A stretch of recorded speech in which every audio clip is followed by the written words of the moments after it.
అది అవతల మెజార్టీలకు కారణం అయ్యి ఉండొచ్చు. దానివలన ఇప్పుడు ఒక ఎమ్మెల్యేదంట చివరిలో మొత్తం తెలుగుదేశం కొట్టుకొచ్చి 6,000 ఓట్ల తేడానో ఏమోనో గెలిచాడు అతను. ఎందుకని అక్కడే కూర్చున్నాడు అతను.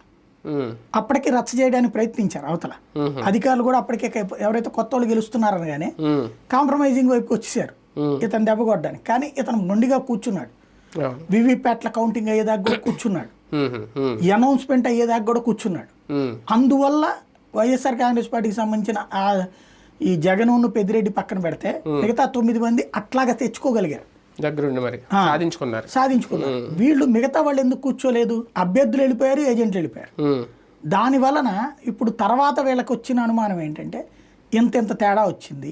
అయితే బేసిక్గా వీవీప్యాట్ల ఆ రోజున ఏం చేయాలి లెక్క ప్రకారం అయితే కౌంటింగ్ ఏజెంట్ తను డిసెంట్ రాయాలి. నేను దీన్ని అంగీకరించట్లేదు, మళ్ళీ నువ్వు చేయాల్సిందేనా అక్కడ రాసి ఇవ్వాలి. అక్కడ అభ్యర్థి కాదు ఏజెంట్ రాసి ఆపాలి. అప్పుడు కౌంటింగ్ ఏజెంట్ ఆపితే దానికి చట్టబద్ధత ఉంది. కౌంటింగ్ ఏజెంట్ సంతకం పెట్టేసాక ఇక దాంట్లో చేయడానికి ఏం లేదు.